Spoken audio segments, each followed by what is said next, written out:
الشيطان الرجيم بسم الله الرحمن الرحيم إن الذين اتقوا إذا مسهم طائف من الشيطان تذكروا فإذا هم مبصرون وقال النبي صلى الله عليه وسلم ما منكم من أحد إلا وقد وكل به قرينه من الملائكة وقرينه من الجن قالوا وإياك يا رسول الله قال وإياي إلا أن الله أعانني عليه فأسلم أو كما قال النبي صلی اللہ علیہ وسلم۔ اس سے قبل اتوار کے دروس میں ہم نے یہ بات بیان کی کہ انسان کا سب سے بڑا دشمن وہ شیطان، اور اس نے اللہ رب العالمین کے سامنے قسمیں اٹھا اٹھا کر اپنی دشمنی کا اظہار کیا کہ یا اللہ میں انسان کو گمراہ کروں، فبعزتک لأغوینہم اجمعین۔ اللہ تعالیٰ نے ہم انسانوں کی طرف سے اس کا چیلنج قبول کیا، اور اللہ پاک نے فرمایا کہ تو اپنی ایڑی چوٹی کا زور لگا لے، تو اپنی ساری تدبیریں، سارے ہتھیار تو استعمال کر لے، لیکن جو میرے بندے ہوں گے تو ان کو گمراہ نہیں کر سکے۔ پھر اللہ تعالیٰ نے انسانوں کو خبردار کیا کہ انہو لکم عدو مبین، یہ تمہارا کھلم کھلا دشمن ہے۔ کہیں فرمایا فاتخذوہ عدوا، تم اس کو اپنا دشمن پکڑو، اس کو اپنا دشمن سمجھو۔ تو لہذا شیطان کے ساتھ دشمنی کرنا، اس کے ساتھ دشمنی رکھنا، اس کے ساتھ دشمنی نبھانا، یہ بھی ایک عبادت ہے، یہ بھی اللہ رب العالمین کا ایک حکم ہے۔ اس حکم کو بجا لانا بھی عین اسلام، عبادت اور کار ثواب۔ تو اس بات کی وضاحت پچھلے درس میں تفصیل کے ساتھ ہوئی تھی۔ تو آج ہم یہ بات سمجھیں گے کہ شیطان جو ہے یہ انسان کو کیسے گمراہ کرتا ہے، جبکہ اللہ تعالیٰ نے انسان کو سمجھانے کی کوئی کسر نہیں چھوڑی۔ اللہ تعالیٰ نے انسان کو سمجھنے کے لیے عقل دی ہے، شعور دیا ہے، اور پھر اللہ تعالیٰ نے اس کی ہدایت کے لیے کتابیں نازل کی ہیں، انبیاء علیہ السلام کو بھیجا ہے۔ پھر جب ہدایت موجود ہے، کتابیں موجود ہیں، شعور موجود ہے، اور بتا دیا گیا شیطان تمہارا دشمن ہے، پھر وہ شیطان اس کو کیسے گمراہ کر لیتا ہے اور یہ گمراہ کیسے ہو جاتا ہے، اس بات کو سمجھنا از حد ضروری، بہت ضروری۔ چونکہ جب تک ہم ان معاملات کو نہیں سمجھیں گے ہم شیطان کا شکار ہوتے رہیں گے، اور وہ ہمیں شکار کرتا رہے گا۔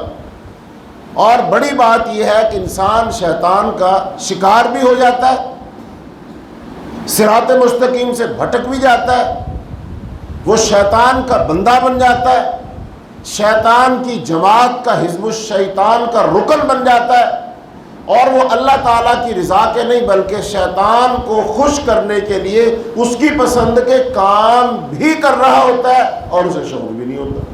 وہ بڑا مطمئن ہوتا ہے کہ میں تو بالکل ٹھیک کر رہا ہوں۔ یہی وہ غلط فہمی ہے جس میں شیطان انسان کو ڈال کر مطمئن ہو جاتا ہے، اور انسان غفلت میں پڑ جاتا ہے۔ اور اس غفلت کا پردہ کب اٹھتا ہے؟ جب اس کی موت کا وقت آئے گا، جب اس کے پاس فرشتے آئیں گے، جب اس کو ہوش آئے گا، لیکن اس وقت ہوش آنے کا فائدہ نہیں ہے۔ جیسا کہ حدیث میں آتا ہے، قرآن پاک سے بھی معلوم ہوتا ہے کہ اللہ تعالیٰ نے انسان کو توبہ کا اختیار تو دیا ہے، اور توبہ اللہ کی بہت بڑی نعمت ہے۔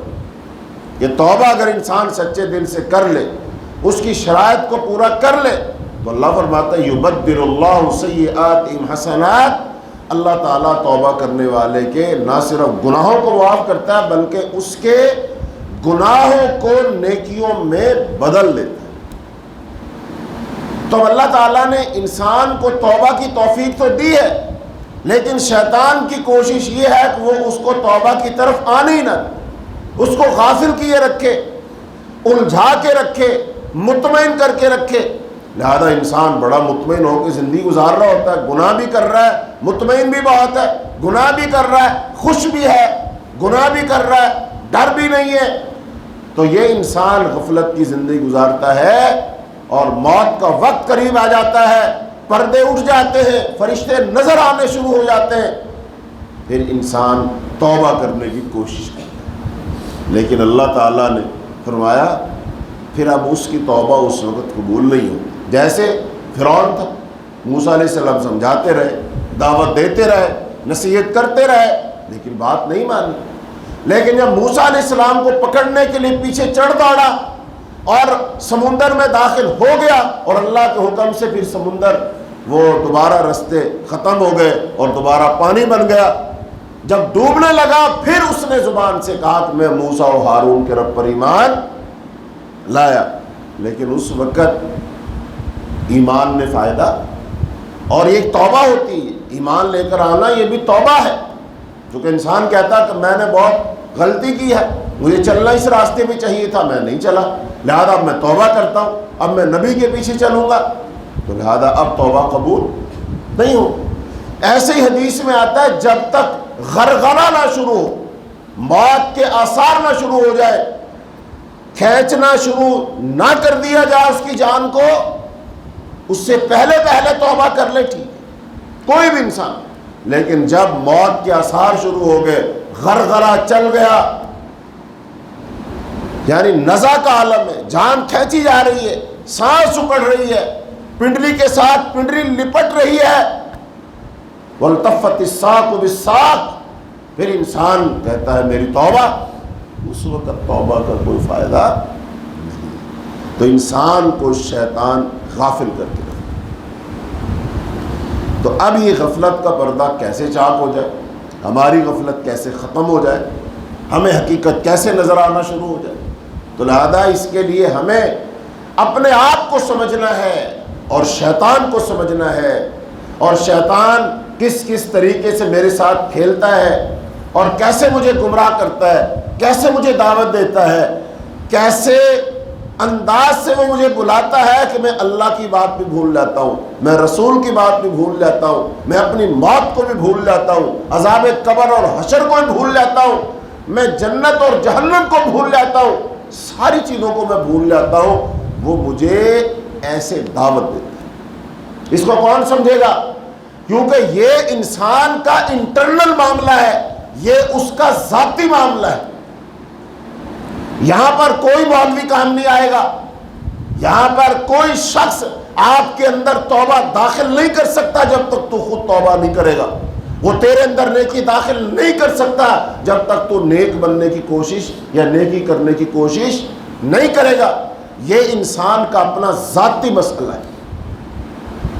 جیسے اللہ تعالیٰ نے تو ہمارے لیے دین مقرر کیا، دین اسلام، لیکن اب ہم سب جو بیٹھے ہیں آپ کا اپنا اپنا اسلام ہے، دیکھا جائے گا آپ کا اسلام کیسا ہے۔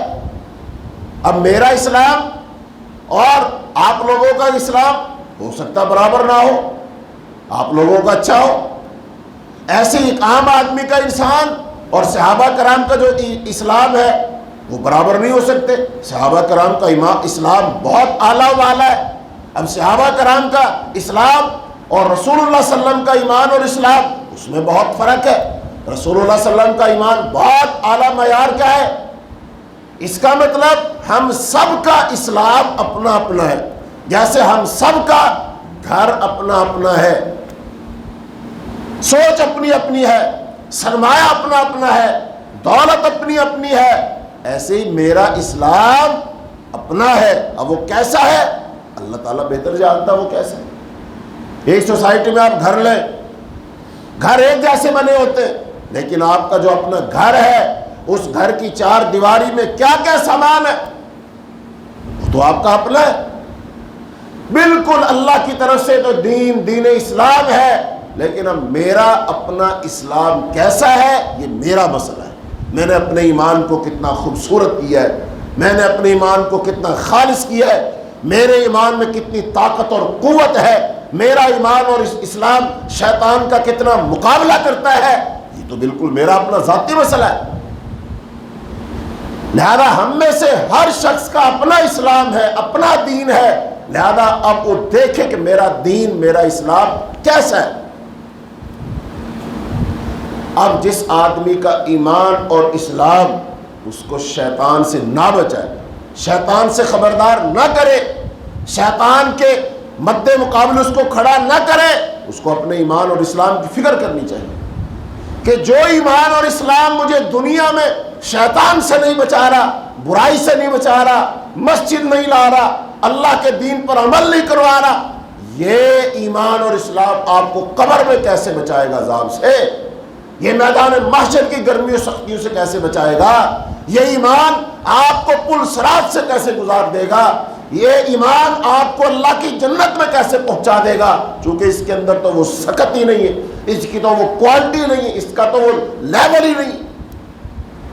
لہذا ہر شخص اپنے ایمان کو کیا کرے، بہت مضبوط کرے، بہت مزین کرے، بڑا خوبصورت بنائے، بڑا اس کو خالص کرے، اپنے دل دماغ میں اس کو رچا بسا لے۔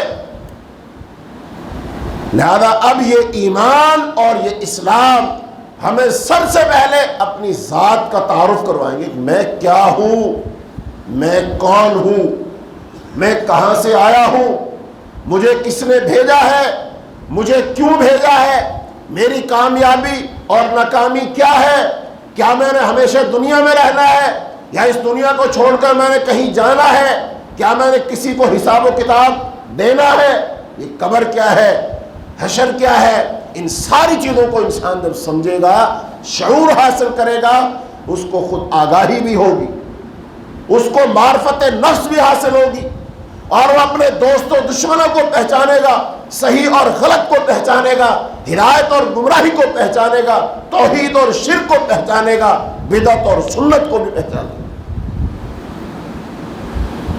تو یہ اپنی ذات کو انسان سمجھے گا، اور یاد رکھے اپنی ذات کو سمجھنا بہت ضروری ہے۔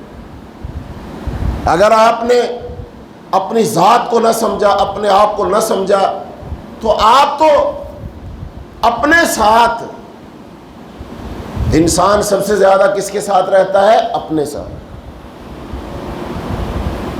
اپنے ساتھ۔ تو مجھے میرے ساتھ رہتے ہو 40 سال ہو چلے، کسی کو اپنے ساتھ رہتے ہو 70 سال ہو چلے، 70 سال سے میں اپنا دماغ استعمال کر رہا ہوں نا، 70 سال سے میں اپنے دل کے ساتھ ہوں نا، اپنی طبیعت کے ساتھ ہوں نا، تو بتائیے میں نے اپنی طبیعت کو کتنا سمجھا ہے، میں نے اپنے آپ کو کتنا سمجھا ہے، میں نے اپنی سوچ فکر کو کتنا سمجھا ہے، میں نے اپنے دل دماغ کو کتنا سمجھا ہے، میرا دل کیسے مجھے غلط طرف لے جاتا ہے، کیسے میرا دل بری چیز کو، گناہ والی چیز کو مجھے اچھا کر کے دکھاتا ہے، کیسے میں برائی کی طرف چلا جاتا ہوں۔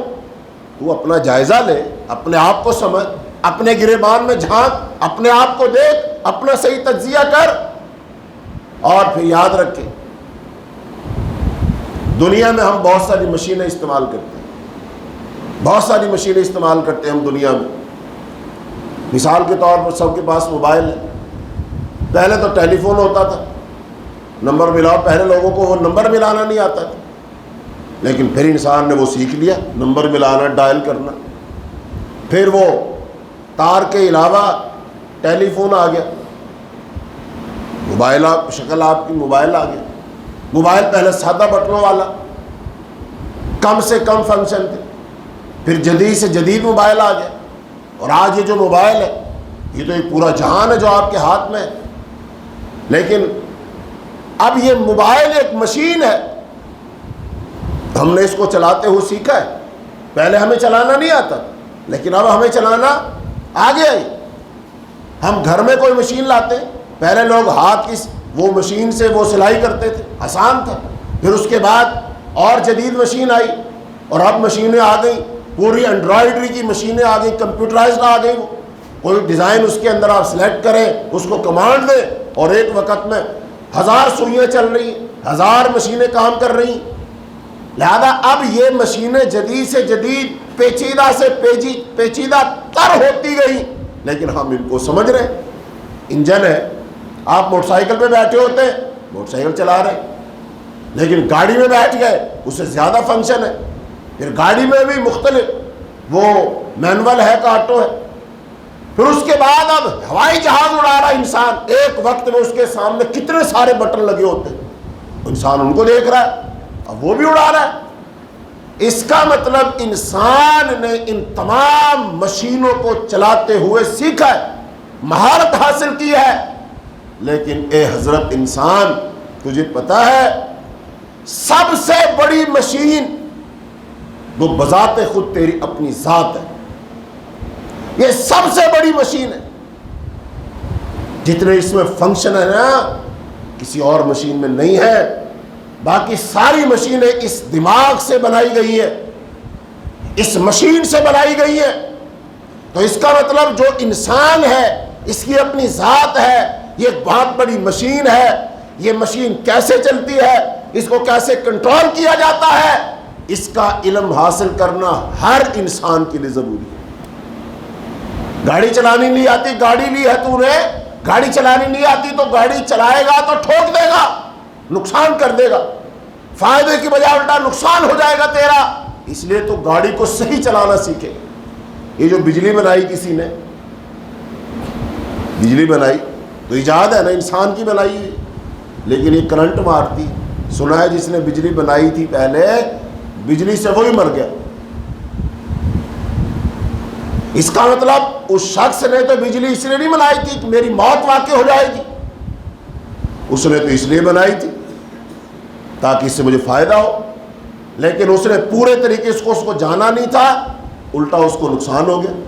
ایک بندہ گاڑی خرید کے لاتا ہے، گاڑی کو چلانا نہیں سیکھتا، جب گاڑی چلائے گا بغیر سیکھے ہوئے اس گاڑی میں اس کا ایکسیڈنٹ ہو جائے گا، وہی گاڑی فائدے کے بجائے اس کو الٹا نقصان دے دے۔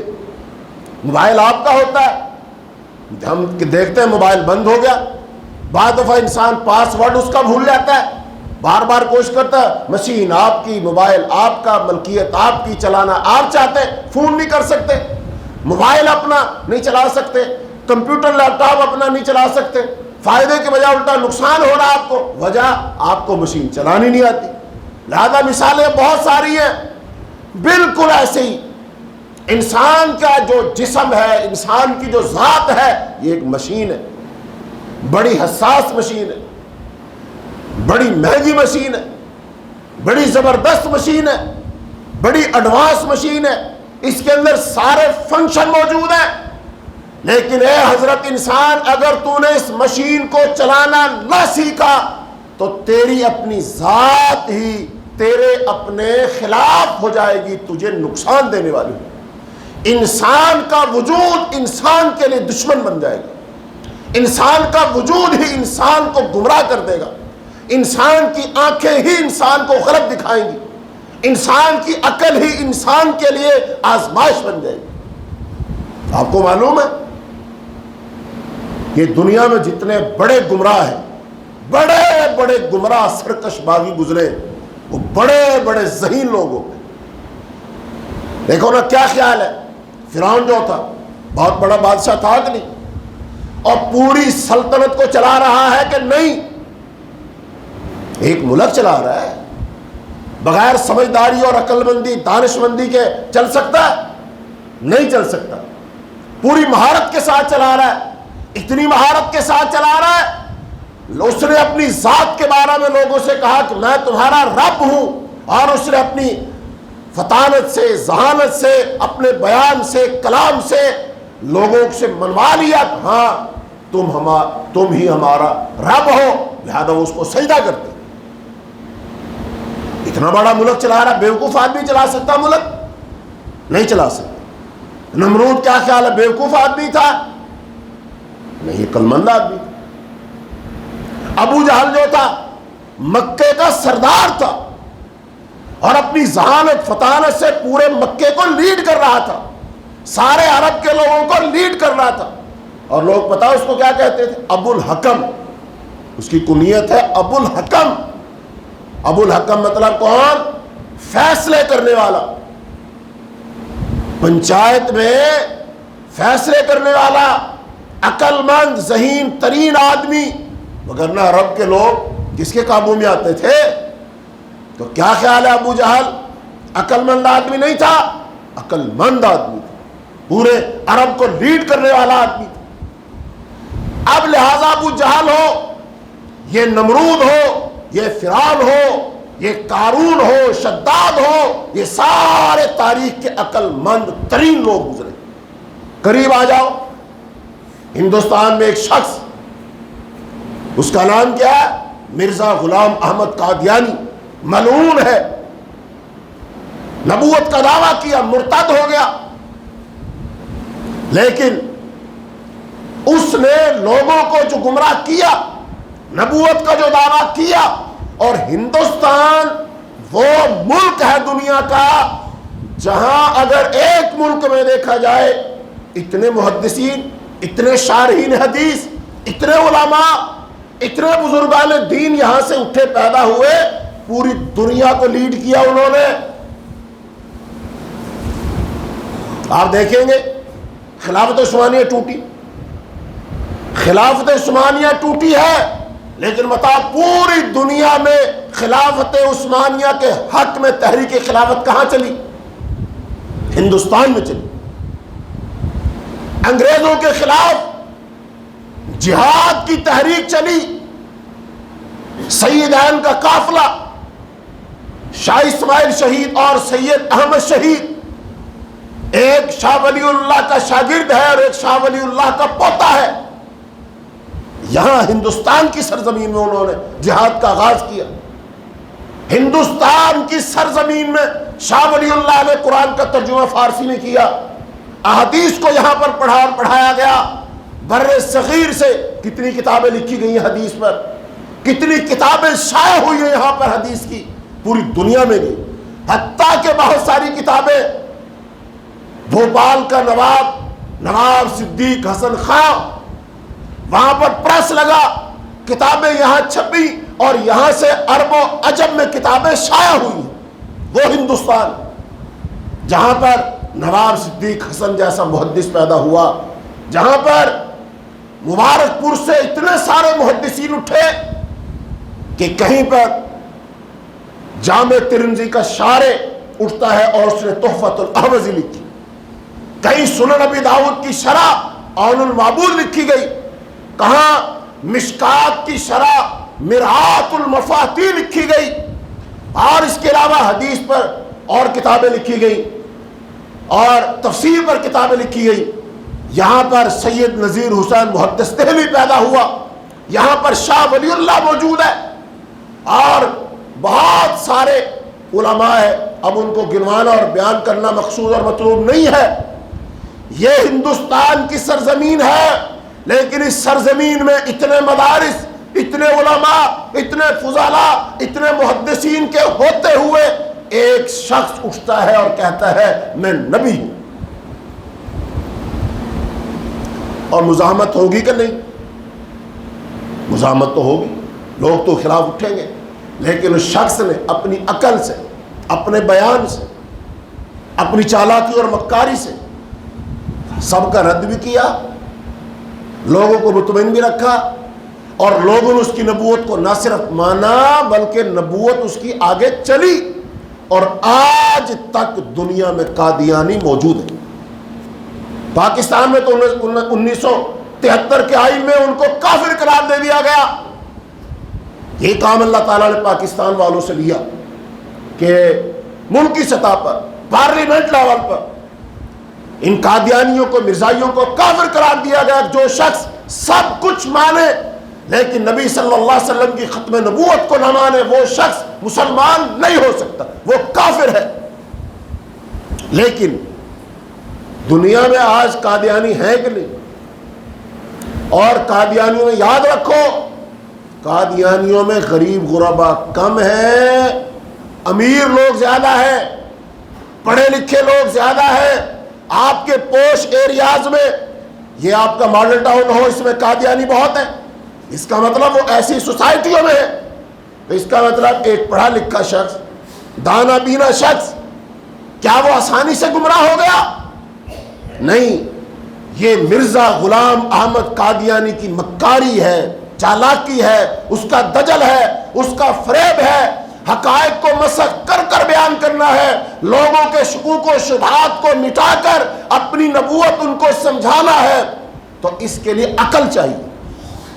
لہٰذا جتنے لوگ تھے، مرزا غلام احمد قادیانی دجال ہو، ابو جہل ہو، مشرکین مکہ سب کے سب جو نبی صلی اللہ علیہ وسلم کے خلاف تھے وہ ہو، اور تاریخ میں بڑے بڑے بادشاہ ان میں سے نمرود ہو، فرعون ہو، حامان و قارون ہو، یہ سب کے سب عقل مند لوگ تھے، لیکن ان کی عقل نے ہی ان کو گمراہ کر دیا۔ ساری بات کا خلاصہ یہ ہے کہ اگر ہم نے اپنے وجود کو نہ سمجھا، اپنی سوچ فکر کو نہ سمجھا، اس حضرت انسان کے جسم کو، وجود کو، اس کی عقل کو، اس کے سسٹم کو، یہ کیسے کام کرتا ہے، اس کو نہ سمجھا، تو انسان خود اپنی ہلاکت کا، اپنی گمراہی کا باعث بن جائے۔ تو شیطان ہمیں باہر سے ہدایات دیتا ہے اور ہم اس کی ہدایت کو کیچ کر رہے ہوتے ہیں۔ تو اب جو انسان ہے نا، اس کا واسطہ تین قسم کی مخلوقوں سے ہے۔ یہ شیطان کی دشمنی بتا رہا ہوں آپ کو سارے۔ پہلے اپنی ذات، معرفت نفس، اپنے آپ کو سمجھنا،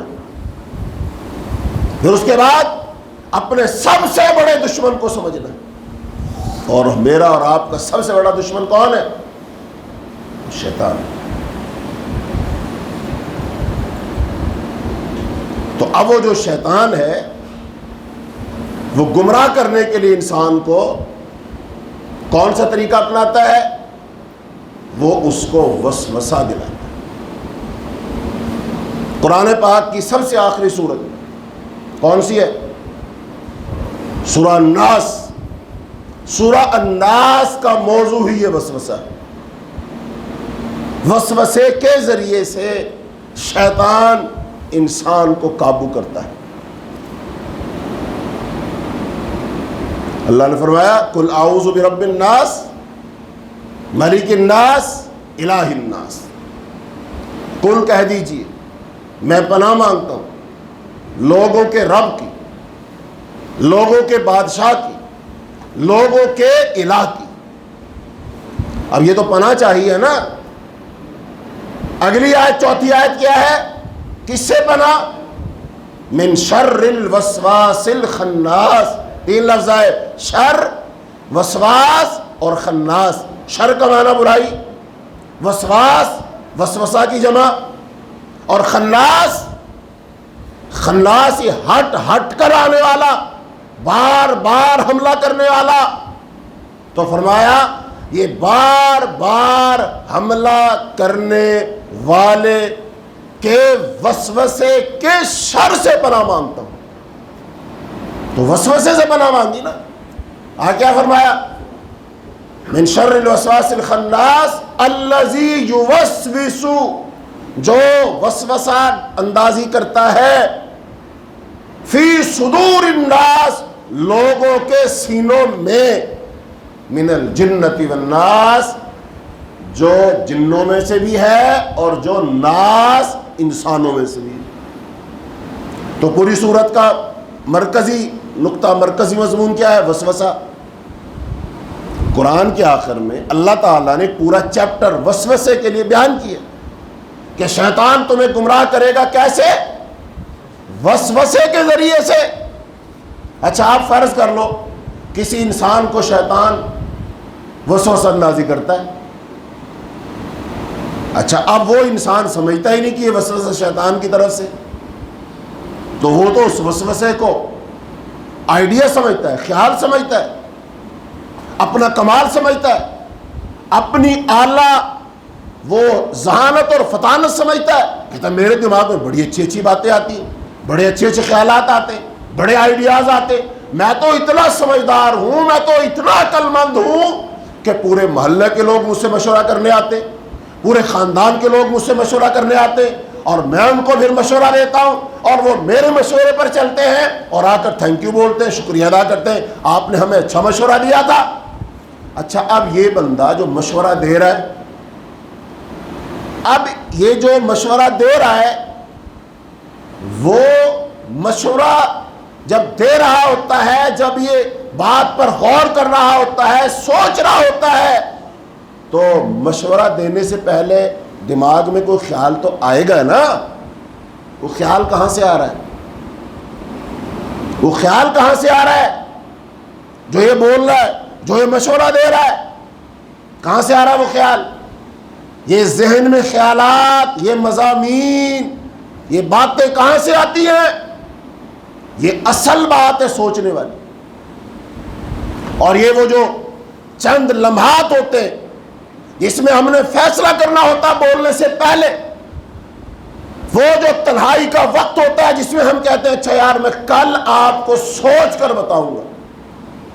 پھر جب آپ اپنی دکان پہ ہوں, آپ اپنے گھر میں ہوں, یا آپ کو دکان میں, آفس میں, گھر سے باہر ٹائم نہیں ملا, پھر آپ سوچتے ہیں گھر جاؤں گا نا, نہا دھو کے, کھانا شانا کھا کے, فریش ہو کے پھر سوچوں گا, پھر غور و فکر کروں. تو جب آپ گھر چلے گئے, کھانا شانا کھا لیا, نہا دھو لیے, سب کچھ ہو گیا, لیکن اب آپ جب سوچنے بیٹھے, اس وقت آپ توجہ کرتے, فوکس کرتے, سوچنا شروع کرتے, ما لہو وما علیہ, اس کے متعلق ساری باتیں. اس وقت آپ کے ذہن میں خیالات کہاں سے آتے؟ یہ باتیں دو تین دھیان سے سن لو. آپ کے سوچنے کا معیار کیا ہے؟ آپ کے پاس میزان اور ترازو کیا ہے کہ آپ صحیح سوچ رہے ہیں, آپ جائز سوچ رہے ہیں, آپ حلال سوچ رہے ہیں, آپ اللہ کی پسند کا سوچ رہے ہیں, آپ وہ سوچ رہے ہیں جس سوچ سے آپ اللہ تعالیٰ کو خوش کر لیں گے, جس سوچ کے ساتھ آپ کی سوچ آپ کے باعث اجر اور نیکی بن جائے گی. یہ سوچ آپ کو عذاب قبر سے بچا لے گی, یہ سوچ آپ کو میدان محشر میں شدت سے بچا لے گی, یہ سوچ آپ کو حضور پاک کے دستے شفقت سے حوض کوثر کا پانی پلا دے گی, یہ سوچ آپ کو اللہ کی جنت میں داخل کر دے گی. تو کس لیول کا سوچتا ہے؟ یہ وہ لمحہ, یہ وہ وقت, وہ تنہائی کا وقت جس میں آپ نے سوچنا ہے, وہ لمحات بہت اہم ہے. اب سوال پیدا ہوگا کہ ہم سوچتے کیسے ہیں, ہمارے سوچنے کا انداز کیا ہے, کس چیز کو بنیاد بنا کر ہم سوچتے ہیں. چونکہ جب آپ سوچ رہے ہوتے ہیں, آپ نے فیصلہ کرنا ہوتا ہے, میں اس کی بات کو قبول کروں کہ ریجیکٹ کروں. اس نے مجھ سے مشورہ مانگا ہے, آپ نے اس کی ساری بات سن لی, ساری بات سن لی. اب آپ جب اس پر غور کر رہے ہیں, آپ نے اس کو مشورہ دینا کہ ایسے کر لو, ایسے نہ کرو. آپ کس بنیاد پر اس کو کہتے ہیں کہ ایسے کر لو, ایسے مت کرو؟ آپ نے کوئی فیصلہ لینا ہے, کوئی قدم اٹھانا ہے. آپ نے 100 باتیں نہیں کرنی, 50 باتیں نہیں کرنی, 10 باتیں نہیں کرنی, حتیٰ کہ آپ نے 2 باتیں بھی نہیں کرنی. آپ نے ایک بات, چونکہ ایک رستے پر آدمی ایک وقت میں چل سکتا ہے, 2 رستوں پر نہیں چل سکتا. ایک گاڑی میں سوار ہو سکتا ہے ایک وقت میں, 2 گاڑیوں میں سوار, ایک کشتی میں سوار ہوگا بندہ ایک وقت میں, 2 کشتیوں میں سوار. لہذا بندہ ایک سوچ پر چلے گا, ایک فیصلے پر چلے گا. لہذا اب وہ تیری سوچ, وہ فیصلہ, وہ تیرا رستہ, وہ تیری کشتی, وہ تیری گاڑی کیا ہے, کس بنیاد پر فیصلہ کر رہا ہے. یہ لمحہ, یہ وقت بہت نازک ہے. چونکہ جب تو اس لمحے میں, اس وقت میں فیصلہ کر لے گا, پھر اس کے بعد تو اپنی ساری توانائی, اپنی ساری صلاحیتیں, اپنی ساری دولت, اپنی اولاد, تو اس سوچے ہوئے رستے میں تو سب کچھ جھونک دے گا. لہذا یا تو اب تو تر جائے گا, پار لگ جائے گا, تو ڈوب جائے گا. تو سوال یہ پیدا ہوتا ہے کہ ہم کیسے سوچتے. چونکہ میرا اور آپ سب کا مسئلہ ہے, کوئی بھی شخص جو میری بات سن رہا ہے یہ ہر شخص کا مسئلہ ہے, چونکہ ہر کام میں اس نے کوئی نہ کوئی فیصلہ لینا ہوتا ہے. تو ظاہری بات ہے اب ہم کوئی بھی فیصلہ کریں گے اپنے فائدے کا کریں گے نا, نقصان کا تو نہیں کریں گے. کوئی بھی شخص جب بھی فیصلہ کرے گا اپنے گھر کے بارے میں, اولاد کے بارے میں, کسی کاروبار کے بارے میں, اور کسی مقدمے میں کوئی لڑائی جھگڑا کیس چل رہا ہے, اس میں جب بھی آپ فیصلہ کریں گے کون سا فیصلہ کریں گے؟ فائدے کا, بلکہ فائدہ حاصل کرنے کی کوشش کریں گے. برادری میں, پرے پنچایت میں, عدالت میں آپ وہ طریقہ, وہ بات اپنائیں گے جس سے آپ جیت جائیں, آپ کی عزت میں اضافہ ہو جائے. لیکن یاد رکھو ہمیشہ جیتنے میں ہی فائدہ نہیں ہوتا, کبھی کبھی ہارنے میں بھی فائدہ. ہمیشہ چیز کو حاصل کرنے میں فائدہ نہیں ہوتا, کبھی کبھی اس چیز کو حاصل نہ کرنے میں زیادہ فائدہ ہوتا ہے. یہ کون سمجھائے گا؟ بعض دفعہ آپ حق پر ہیں, حق پر ہونے کے باوجود آپ کو اپنا حق چھوڑنا پڑے گا, اور آپ اپنا حق چھوڑ کر اپنی چیز سے دستبردار ہو کر آپ کامیاب ہوں گے. بعض دفعہ آپ فیصلہ کریں گے اور جس فیصلے میں بظاہر آپ کو نظر آ رہا ہے لوگ میرے خلاف ہو جائیں گے, لوگ مجھے تانے دیں گے, لوگ میری مخالفت کریں گے, لوگ آپ کو بے عزت کریں گے, گھر میں, برادری میں, کنبے میں لوگ تانے دیں گے تو نے بیوقوفی والا فیصلہ کیا. لیکن وہ تیرا بیوقوفی والا فیصلہ تجھے زیادہ عزت دلائے گا. اب یہ جو باتیں میں کر رہا ہوں ہو سکتا ہے آپ سننے والوں کو یہ عجیب لگ رہی ہو کہ بھئی حاصل کرنے میں تو فائدہ ہوتا ہے, حاصل نہ کرنے میں بھی فائدہ ہوتا ہے, جیتنے میں تو فائدہ ہوتا ہی ہوتا ہے, کبھی ہارنے میں بھی فائدہ ہوتا ہے, اپنا حق لینے میں تو فائدہ ہوتا ہی ہوتا ہے, اپنا حق چھوڑ دینے میں بھی کبھی فائدہ ہوتا ہے. یس, فائدہ ہوتا ہے. رسول اللہ صلی اللہ علیہ وسلم کی حدیث میں آپ نے فرمایا جو شخص حق پر ہونے کے باوجود, حق پر ہونے کے باوجود یعنی سچا ہے, حقدار ہے, چیز اس کی ہے, لیکن وہ اپنا حق چھوڑ دیتا ہے. دنیاوی لحاظ سے اس نے نقصان کر لیا, دنیاوی لحاظ سے وہ پیچھے ہٹ گیا, لوگوں کی نظروں میں ہار گیا, اللہ کی نظر میں جیت گیا. فرمایا جو بندہ حق پر ہونے کے باوجود جھگڑا چھوڑ دے, رسول اللہ صلی اللہ علیہ وسلم فرمایا اس کے لیے جنت میں ایک محل کی بشارت ہے, اللہ اس کو جنت میں محل دے گا. مثلا دنیاوی لحاظ سے 1 ارب روپے کا مسئلہ جھگڑا تھا, 1 ارب چھوٹی موٹی رقم نہیں ہے, 1 ارب روپے, مہنگے سے مہنگا علاقہ, ڈی ایچ اے کا علاقہ, اور ڈی ایچ اے میں کوئی مارکیٹ خاص, وہاں کوئی پلاٹ ہے 1 کنال کا, اربوں روپے. اب 2 فریق ہیں, جھگڑا ہے, اور دونوں بندوقیں لے کر میدان میں. آج لوگ مارے جائیں گے, لوگ قتل ہو جائیں گے, اور دونوں مارنے مرنے کے لیے تلے ہوئے. لیکن ایک شخص یہاں پر فیصلہ لیتا ہے اور پوری بصیرت کے ساتھ فیصلہ لیتا ہے, بغیر ڈر اور خوف کے فیصلہ لیتا ہے, اللہ تعالیٰ کی رضا کے لیے فیصلہ لیتا ہے, نبی صلی اللہ علیہ وسلم کی اس حدیث کو سامنے رکھ کر فیصلہ لیتا ہے کہ جو شخص حق پر ہونے کے باوجود جھگڑا چھوڑ دے اس کے لیے جنت میں محل کی بشارت ہے. وہ اس حدیث پر 100% ایمان رکھتا ہے اور وہ 1 ارب روپیہ ہو یا ڈی ایچ اے کا کوئی مہنگا ترین پلاٹ ہو اس کو چھوڑ دیتا ہے.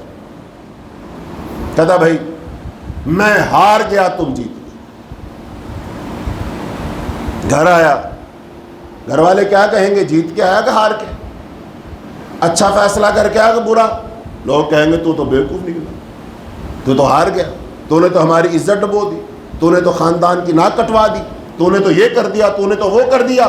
کئی لوگ آئیں گے سمجھانے, بڑے بڑے سمجھدار لوگ آئیں گے, کہیں گے تو نے نہیں کرنا جھگڑا, یہ پلاٹ ہے, ہم سے اتنے پیسے لیتے, تو الگ ہو جا, باقی ہم جانے, ہمارا کام جانے. کئی لوگ پراپرٹی کام کرنے والے لوگ بیٹھے, اٹھاتے لوگ ذمہ داری ہیں, پیسے چکو الگ ہو, اسی جانی ہے تو وہ جان, ہوتا ہے یہ. اور قبضے چھڑواتے لوگ, وہ بندہ جس کا مال, جس کا وہ پیچھے ہٹ رہا ہے کہ بھائی نہیں میں خون خرابہ, میں جھگڑا, حدیث میں آتا ہے حق پر ہونے کے باوجود چھوڑ دو اللہ جنت میں محل دے گا. لوگ کہتے ہو بھائی اربوں کا مسئلہ ہے, کوئی چھوٹی موٹی بات ہو تو چھوڑ دو. اب یہ جو لوگ آ کر بول رہے, وسوسہ اندازی کر رہے, جو مشورہ دے رہے, یہ خیر کی طرف آ رہا, وہ خیر کی طرف آنے نہیں دے رہے. تو قرآن میں کیا فرمایا, من الجنتی, وہ وسوسہ دلانے والے لوگ جنوں میں سے بھی ہوتے ہیں. اور اچھا اب اس بندے نے فیصلہ کر لیا, اچھا بتاؤ اس نے جنت کا محل لینے کے بدلے میں وہ 1 اربوں روپے کا پلاٹ چھوڑ دیا, بتاؤ فیصلہ صحیح ہے غلط ہے؟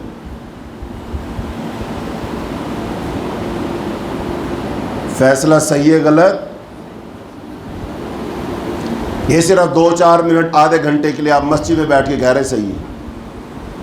لوگ 1 انچ جگہ نہیں چھوڑتے, 1 فٹ جگہ نہیں چھوڑتے, کہتے ہیں دیوار ادھر نہیں ادھر, کہتے نہیں ادھر ہی رکھنی, یہ ہمارا حق ہے, یہ ہماری جگہ لے کے رہنی. اے مسئلہ ہون 1 فٹ جگہ دا نہیں, مسئلہ عزت دا ہے. گاؤں میں بننے ہوتے, بننے کھیت, ایک ادھر ایک ادھر, درمیان میں ہوتی وٹ ہوتی وٹ.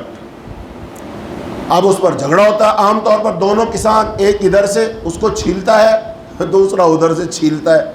وہ چھیل کے کوئی 2 انچ ادھر آ گئی وٹ, 3 انچ ادھر آ گئی. وہ کہتے ہیں پیمائش کرو, وٹ ہماری طرف آ گئی. اور پھر وٹ بننے پر لوگ کیا لگا دیتے ہیں, درخت. وٹ بننے پہ کیا لگا دیتے ہیں, وہ درخت بڑا ہوتا رہتا ہے. جب وہ تناور درخت بن گیا, اس کا مول لگواتے. کتنے کا ہو گیا جی درخت؟ کہتے جی یہ درخت ہے 50,000 روپے کی, ٹالی لائی سی, سنبھل لایا سی. اب وہ ٹالی جناب 50,000 روپے کی.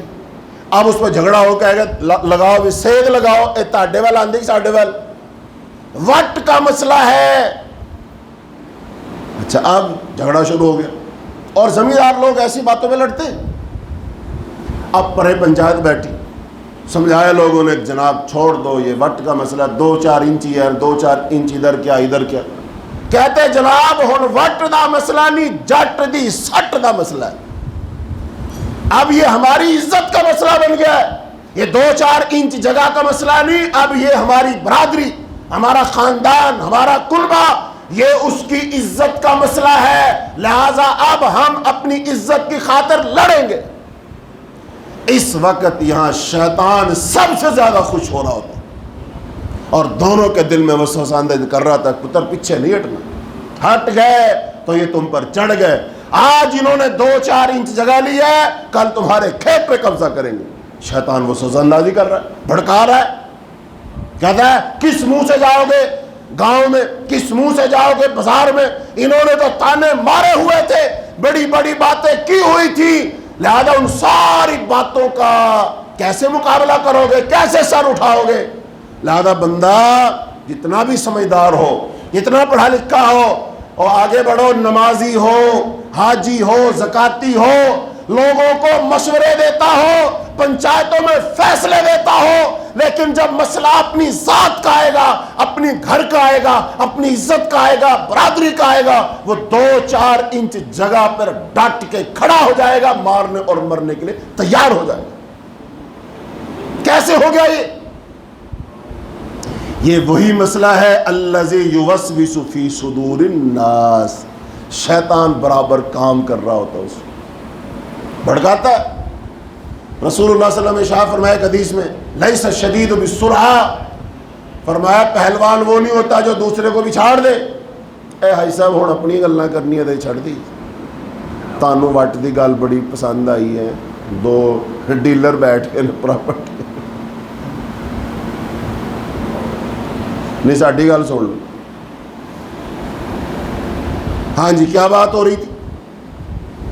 فرمایا پہلوان وہ نہیں ہوتا جو دوسرے کو بھی چھاڑ دے، فرمایا انما الشدید الذی یملک نفسہ عند الغضب، اصل پہلوان وہ ہوتا ہے جو غصے کے وقت اپنے نفس پر قابو پا لے۔ اس حدیث میں اس کو پہلوان کیوں کہا گیا؟ لوگ اسے بزدل کہیں گے، یہاں پہلوان کہا گیا، طاقتور کہا گیا۔ تو اس کو طاقتور کیوں کہا گیا؟ پتہ ہے کہ اس وقت اس بندے کو پورا ایک شیطانی لشکر دھکیل رہا ہوتا ہے، چل اگے ہو، چل اگے ہو، پیچھے نہیں ہٹنا، جواب دے، منہ توڑ جواب دے، انہیں گاڑ کڈی ہے، تم اسے بڑی گالی نکالو، اس کو پورا ایک شیطانی لشکر دھکیل رہا ہوتا ہے۔ مد مقابل ایک بندہ ہے اور اس کے ساتھ ایک پورا لشکر ہے جو شیطانوں کا ہے، اور اس بندے کے ساتھ جو ایک نظر آ رہا ہے اس طرف سے بھی شیطانوں کا ایک پورا لشکر ہے، لیکن وہ مسلمان بھائی، وہ نمازی بھائی، وہ اس بات کو نہیں سمجھ رہا کہ اب اس پر شیطان سوار ہے، شیطان چاہتا ہے لڑائی ہو، دنگا فساد ہو، عداوت کی آگ جلے، اور پھر اس میں دو لوگ نہیں، دو خاندان شریک ہو جائیں گے، دو برادریاں شریک ہو جائیں گی، یہ پھر مسئلہ اس چیز کا نہیں رہے گا، پھر پوری برادری اور کنبے قبیلے کی عزت کا مسئلہ بن جائے گا۔ لہذا اس آگ میں پھر لوگ اپنی عزت ڈالیں گے، اس میں اپنے بچے ڈالیں گے، اس آگ کو بھڑکائیں گے۔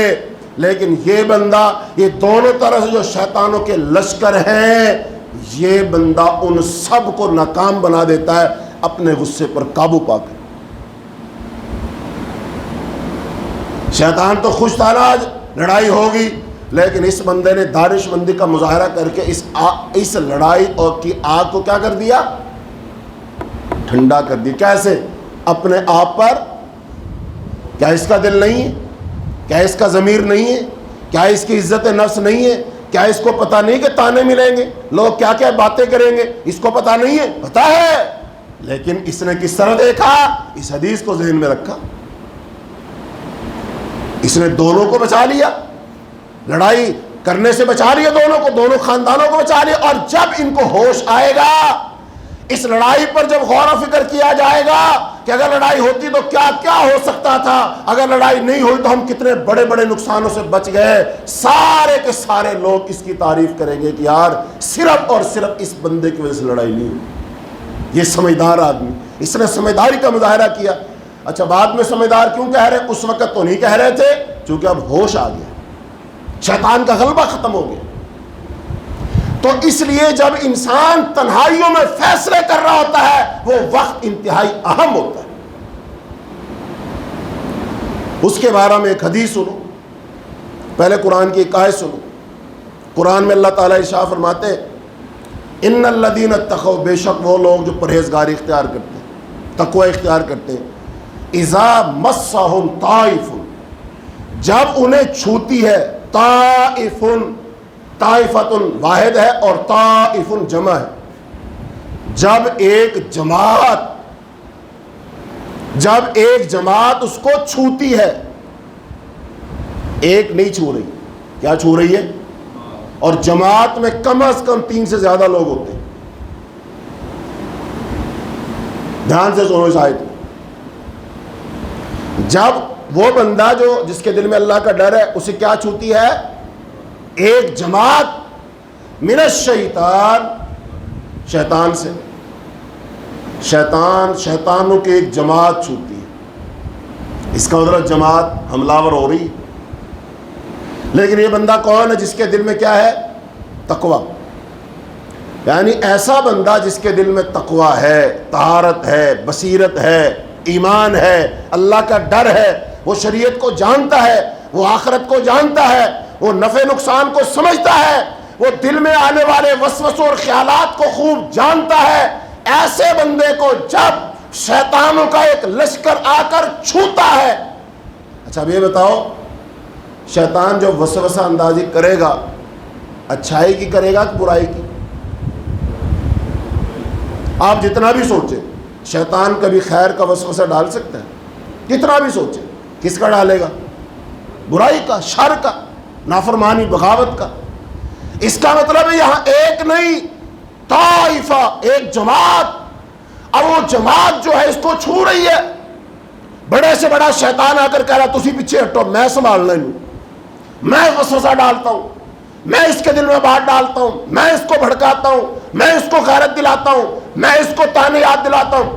اور لڑائی کے وقت سب لوگ اپنا اپنا جائزہ لے لینا، جو باتیں دوسروں کے خلاف دل میں دبی ہوتی ہیں نا، کوئی 10 سال پرانی، 20 سال پرانی، 30 سال پرانی، وہ باتیں بھی اس وقت ابل ابل کے یاد آ رہی ہوتی ہیں، ذہن میں آ رہی ہیں، وہ کچوکے لگ رہے، باتیں یاد آ رہی، تم نے یہ بھی کہا تھا، تم نے یہ بھی کہا۔ اچھا عام طور پر تو باتیں یاد نہیں آتی، اس وقت ساری باتیں کیوں یاد آ رہی ہیں؟ اس وقت باتیں کیوں یاد آ رہی ہیں؟ جو اس کو یاد نہیں آتی وہ ساتھ والے کو آ جاتی، کہتے ہیں انہوں نے ایوی کیا سی، انہوں نے ایوی کیا سی، انہوں نے ادو اے کیتا سی، ادو اے کیتا سی، دادے نال اے کیتا سی، پردادے نال اے کیتا سی، اور ساری نسل، پورا شجرہ حسب نسب آ جاتا ہے سامنے، اور سب کی باتیں جمع کر کے یہاں کہتے ہیں پہلے جو کچھ ہونا تھا ہو گیا، لیکن آج ہم یہ نہیں ہونے دیں گے۔ یہ سارے شیطان مل کر اس کو چیزیں یاد دلا رہے ہیں۔ تو یہ اب اکیلا نہیں، یہ تو پورا لشکر اس پر حملہ آور ہے۔ وَإِذَا مَسَّهُمْ طَائِفٌ مِّنَ الشَّيْطَانِ، یہ بندہ کیا کرتا ہے؟ چونکہ کون ہے؟ متقی ہے۔ اب ظاہر بات ہے دو بندے ہو سکتے ہیں جن پر شیطان حملہ کریں گے، ایک وہ جو متقی ہے اور ایک وہ جو متقی آدمی کا، تقوی والے آدمی کا، ایمان والے آدمی کا، شیطان کی پوری معرفت رکھنے والے آدمی کا رویہ، رد عمل کیا ہوگا وہ سنو۔ فرمایا تذکروا فاذا هم مبصرون، یہ ایمان والا، تقوی والا بندہ فوراً بیدار ہو۔ تذکروا کا معنی ایک دم ہوشیار ہو جاتا ہے، ایک دم ہوشیار ہو جاتا ہے۔ اور پھر آگے فرمایا فاذا هم مبصرون، اور یہ بندہ بصیرت والا ہو جاتا ہے۔ دو چیزیں پیدا ہوتی ہیں اس کے اندر، ایک تو ایک دم وہ چونکتا ہے، اور دوسرا وہ کیا ہو جاتا ہے؟ بصیرت والا، سمجھدار، عقل مند، دانش مند۔ کیوں؟ اسے پتا ہوتا ہے کہ یہ خیال کہاں سے آ رہا ہے، اس خیال کے پیچھے کون ہے، یہ رحمان کی طرف، شیطان کی طرف سے۔ اچھا اب بتاؤ، یہ تو اس کا رویہ ہوا نا جس میں کیا ہے؟ تقویٰ۔ پوری ایک جماعت شیطانوں کی حملہ آور ہوئی، اور اس بندے کو سمجھ آ گئی کہ اس وقت مجھ پر شیطان حاوی ہے۔ اعتراف ہے، یہ معرفت نفس ہے، اپنی ذات کا یہ پہچان ہے، عرفان ہے کہ اس وقت مجھ پر کون حاوی ہے؟ شیطان۔ لہذا جب مجھ پر شیطان حاوی ہے تو اب میں جو بھی بولوں گا وہ شیطان کی پسند کا بولوں گا، جو بھی قدم اٹھاؤں گا وہ نارمل نہیں ہوگا، وہ شیطان کی پسند کا ہوگا۔ لہذا اس وقت نبی صلی اللہ علیہ وسلم نے کیا فرمایا؟ اس غصے کے عالم میں، اس غصے کی حالت میں فرمایا اگر کوئی کھڑا ہے تو بیٹھ جائے، اگر کوئی بیٹھا ہے تو وہ لیٹ جائے۔ فرمایا اس وقت وہ بندہ پانی پی لے۔ ایسا کرنے سے کیا ہوگا؟ وہ شیطان کا زور ٹوٹ جائے گا، اور جو دوسرے لوگ وہاں پر ہو وہ بھی اور وہ بندہ بھی اعوذ باللہ من الشیطان الرجیم پڑھے۔ ایسا کرنے سے کیا ہوگا؟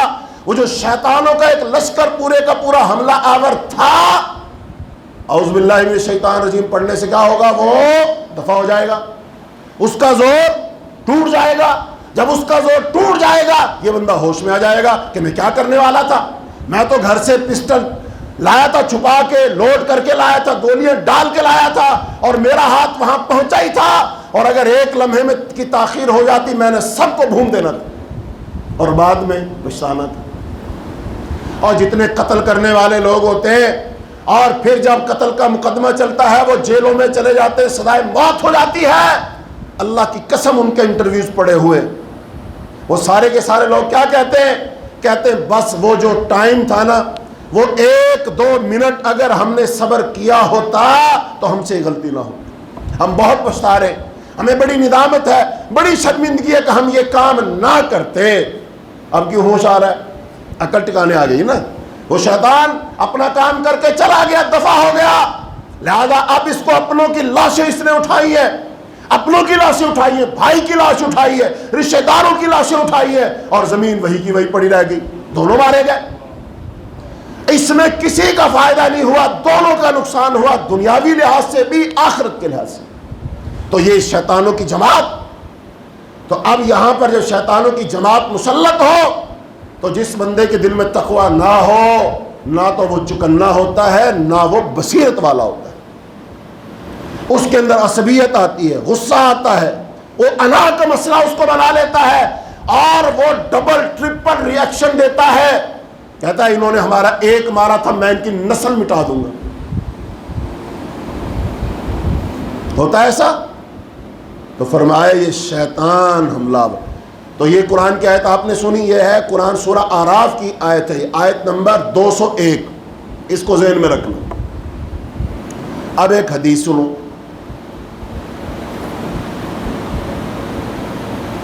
حدیث سنو۔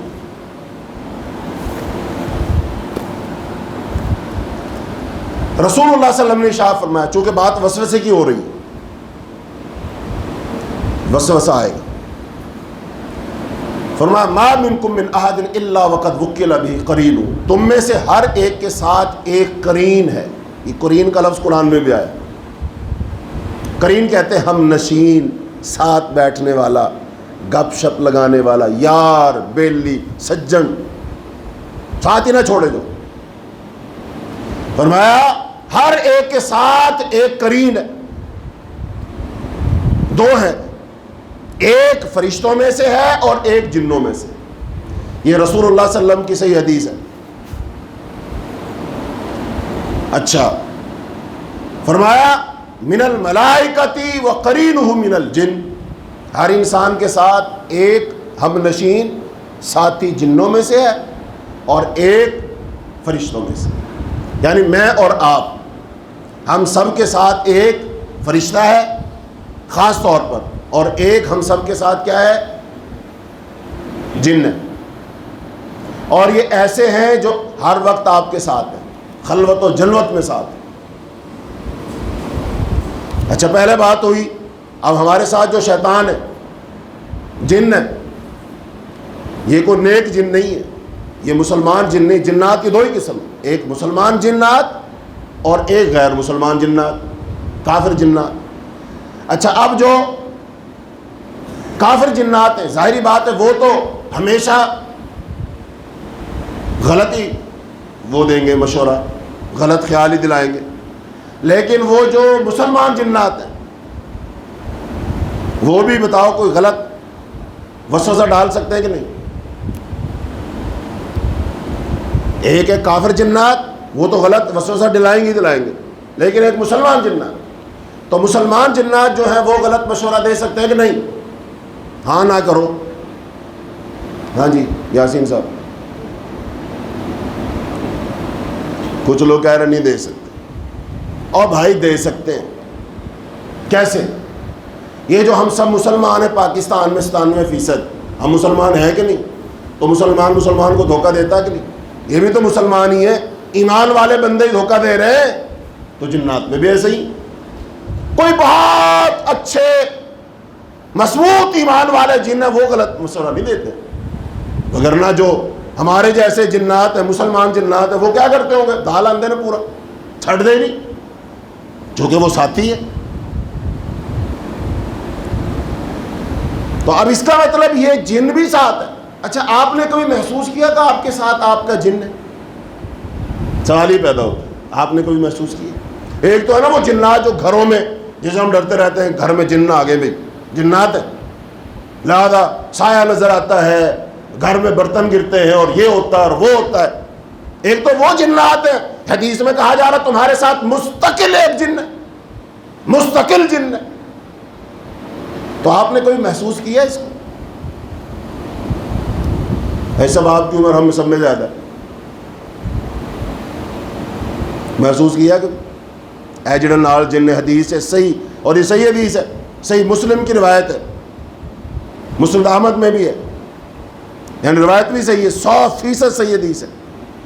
تو آپ نے محسوس کیا یہ جن ذات ہے؟ میں آج آپ کو بتاؤں گا پھر، اور آپ کہیں گے ہاں جی یہ تو محسوس کیا. اور اپنا کام خاندہ جے سیسی محسوس ہی نہیں کرتے. بعد وہ کسی کی بےزتی کرو نا، کیا کہتے ہیں اس کو بےزتی محسوس نہیں ہوتی، اس نے اتنی بڑی بات کہی تھی، یہ بےزتی پروف ہو گیا آدمی. تو حدیث میں آتا ہے، حدیث میں بتاؤ بات سچ ہے کہ نہیں؟ تو ایک جن ہے، ایک فرشتہ ہے. اچھا فرشتہ کیا کام کرتا؟ بات وہ خلوت کو ذہن میں رکھنا. ہم نے ٹائم مانگا، اچھا میں مشورہ کروں گا، اچھا میں سوچ کے بتاؤں گا. یہ وہ خلوت کا وقت، وہ سوچنے کا وقت، وہ تنہائی کا وقت جس میں آپ نے فیصلہ کرنا ہے، جس میں آپ گھر کے افراد خاص بیٹھے ہوتے ہیں، اور گھر میں سے پھر ہم سب کو شامل نہیں کرتے. خاص طور پہ بہوؤں کو ہم شامل نہیں کریں گے، پتر کے ساتھ کریں گے ذرا خفیہ میٹنگ. اچھا اس وقت جب آپ خفیہ طور پر اپنے بیٹے کے ساتھ سب سے الگ ہو کر بیٹھے، پھر کہتے ہیں گھر میں نہیں بیٹھنا، باہر بیٹھیں گے. جب آپ باہر بیٹھے ہو، تنہائی میں بیٹھے ہو، این اس وقت، وہ تنہائی کا وقت، وہ فیصلے کا وقت، جب آپ کو وکیل نے فون کیا ہوا ہے بتاؤ کیا کرنا ہے، وہ آپ کو 2-3 راستے بتا رہا ہوتا ہے وکیل. آپ ہارنے والا آپشن تو کبھی لیں گے ہی نہیں. ہمیشہ کون سا آپشن لیں گے؟ جیتنے والا ہی لیں گے. ہارنے کے لیے تو کوئی تیار ہی نہیں ہے. یہی مسئلہ ہے کہ ہم سب جیتنا ہی چاہتے ہیں، اور اس جیتنے کے چکر میں ہم سب ہار رہے ہیں. ہم اس جیتنے کے چکر میں اپنے بھائیوں کا، رشتہ داروں کا ہم خون کر رہے ہیں، قتل کر رہے ہیں، ان کی عزت اور ناموس کو ملیا میٹ کر رہے ہیں. ہم انسانیت پر ظلم کر رہے ہیں، ہم ایمان اور اسلام پر ظلم کر رہے ہیں. ہم سب جیتنے کے چکر میں ہارنے کے لیے کوئی تیار، اور اگر کوئی ہار جائے تو ہار ماننے کے لیے تیار. یہی وجہ ہے، اسی وجہ سے فساد ہے، اسی وجہ سے یہ ساری کی ساری ناچاکیاں ہیں، خون خرابہ ہے، یہ فتنہ ہے. خدا کے لیے ہارنا سیکھو، ہارنے کو برداشت کرنا سیکھو. اگر ہار گئے پھر کیا ہوا؟ برداشت کرو. لیکن ہمیں برداشت ہی نہیں ہوتا، ہار ہم سے برداشت ہی نہیں ہوتی. نہیں کیوں؟ اور 2 گھوڑے بھاگتے ہیں، ایک گھوڑا جیت گیا، ایک ہار گیا، گھوڑا بھی تو برداشت کرتا ہے کہ نہیں؟ 2 پہلوان کشتی کرتے ہیں، ایک پہلوان جیت گیا، ایک ہار گیا، وہ بھی برداشت کرتے ہیں کہ نہیں؟ ایک ٹیم 2 ٹیمیں کھیلتی ہیں، ایک ٹیم جیت گئی، ایک ٹیم ہار گئی. بتاؤ، کہتے نہیں ہار اور جیت تو پارٹ آف گیم ہے. اور بھائی یہ پارٹ آف لائف بھی ہے. بیوی کے ساتھ ہی متھا لگا لیا، بیوی کے ساتھ ہی بیوی ادھر کھڑی ہے، خاوند ادھر کھڑا ہے، اور دونوں یہ چاہتے ہیں کہ ہم میں سے ہار ماننی نہیں کسی نے. لہذا خاندان کی عزت اچھال لیتے ہیں، آوازیں باہر چلی جاتی ہیں. گھر کا مسئلہ چوکوں چوراہوں میں آ جاتا ہے، چوپالوں پنچایتوں میں آ جاتا ہے. گھر کا مسئلہ، گھر میں بھی کمرے کے اندر کا میاں بیوی کا خاص مسئلہ، وہ عدالتوں میں ڈسکس ہو رہا ہوتا ہے. کیوں ہوا؟ چونکہ ہم نے ہارنا نہیں سیکھا، برداشت کرنا نہیں سیکھا. غلطی نہیں مانتے ہم، غلطی کا اعتراف نہیں کرتے ہم. اس کا سبب یہ ہے کہ شیطان ہمیں بھڑکا رہا ہوتا ہے کہ صحیح تو بیوی ہی ہے، لیکن اگر تو نے بیوی کی بات مانی، باپ کیا کہے گا، ماں کیا کہے گی، بھائی کیا کہیں گے، رشتہ دار کیا کہیں گے، دوست کیا کہیں گے کہ یہ تو رن مرید ہے. ہم تو پہلے ہی کہتے تھے اس کی چلتی نہیں ہے، اس نے ہونا ہی وہ جو بیوی نے کہنا ہے. یہ سارے تانے ہمارے ذہنوں میں ہوتے ہیں. پھر ہم کہتے ہیں نہیں، بھلے صحیح وہ ہے لیکن میں اس کو برداشت نہیں کروں گا. مرد اپنی اجارہ داری قائم کرنے کے لیے، بالادستی قائم کرنے کے لیے ظلم کا رستہ اختیار کر لیتے.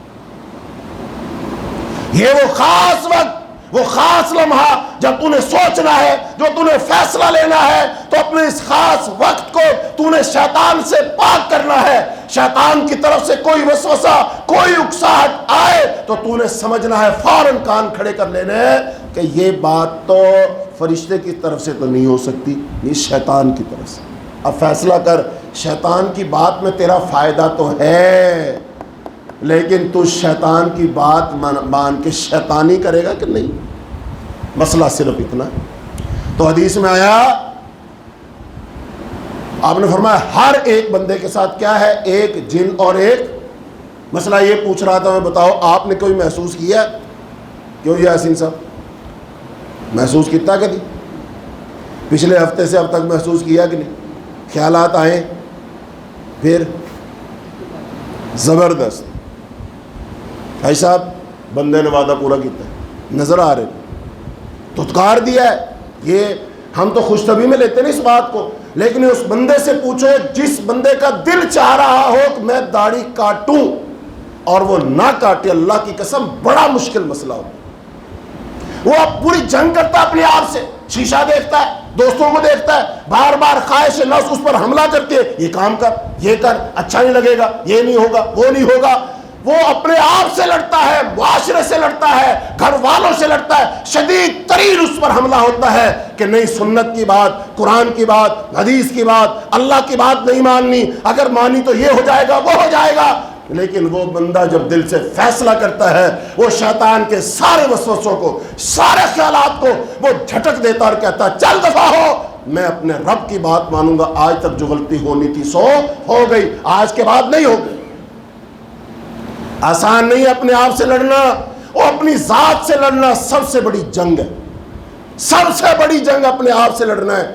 آپ باہر کے لوگوں کو تو ہرا دیتے ہیں، لیکن اپنے آپ سے ایک دن میں ایک مرتبہ نہیں 20 مرتبہ ہارتے ہیں آپ، اپنے نفس کے ہاتھوں ذلیل ہوتے ہیں آپ۔ لیکن وہ چونکہ اندر کا معاملہ ہے، انٹرنل مسئلہ ہے، اس کو میں باہر نہیں آنے دیتا۔ تو فرمایا آپ صلی اللہ علیہ وسلم جب یہ کہا ہر ایک کے ساتھ ایک جن ہے اور ایک فرشتہ ہے، تو صحابہ کرام نے کیا پوچھا؟ قالوا وَإِيَّاكَ یا رسول اللہ، کہا اللہ کے رسول آپ کے ساتھ بھی ایک جن ہے اور ایک فرشتہ ہے؟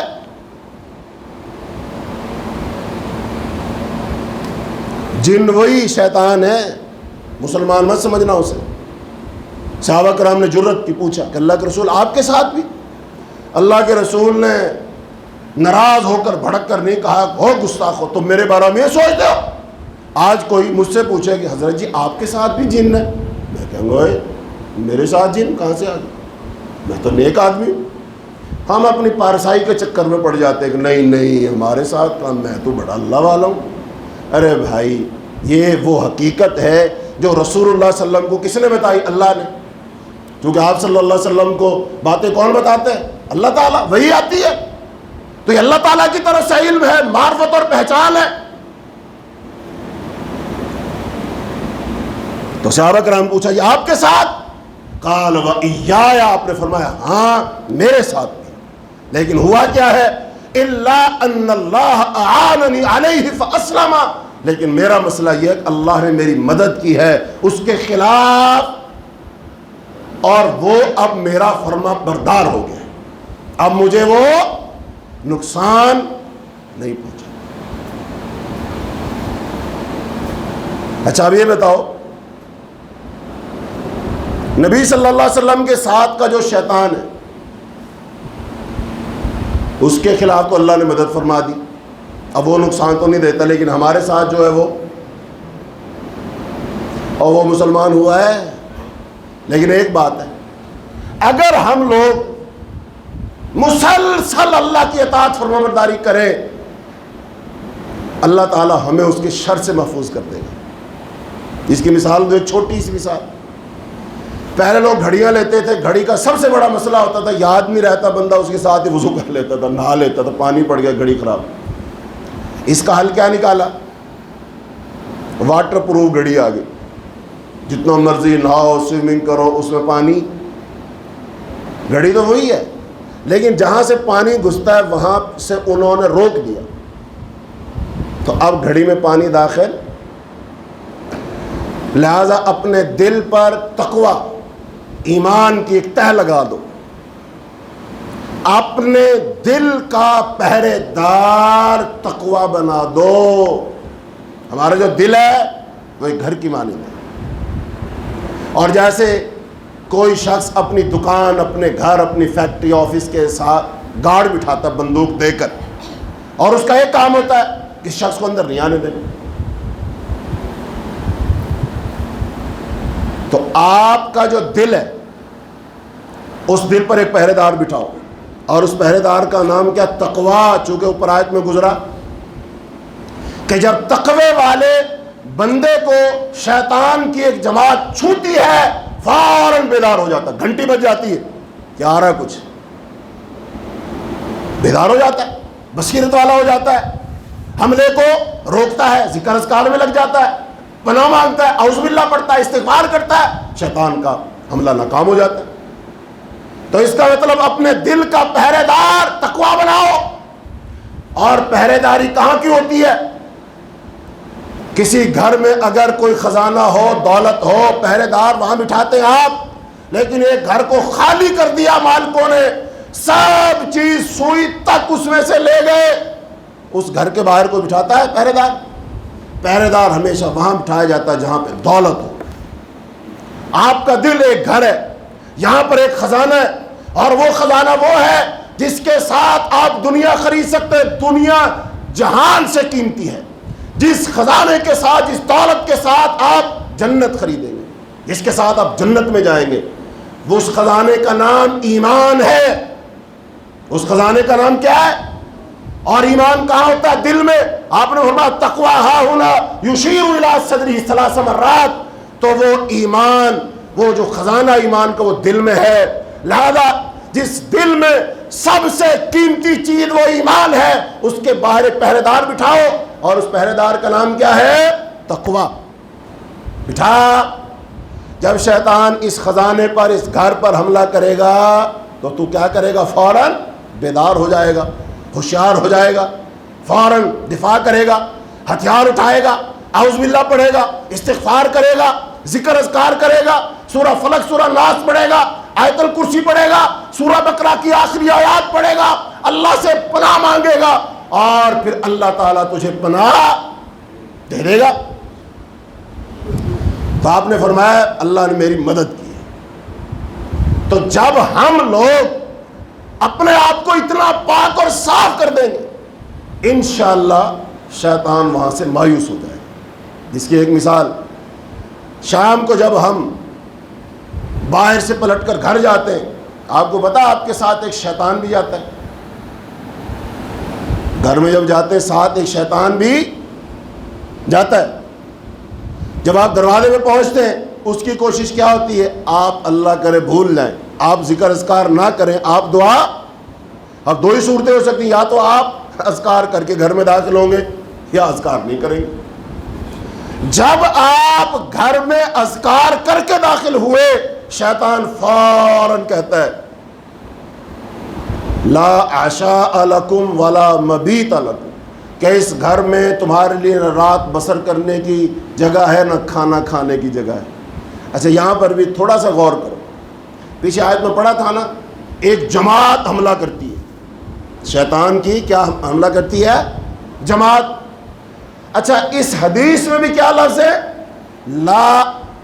لا مبیت لکم، یہ جو لکم لفظ ہے نا، یہ جمع کے لیے آتا ہے۔ عربی میں لکا ایک کے لیے، لکما دو کے لیے، اور لکم کم از کم تین یا اس سے زیادہ۔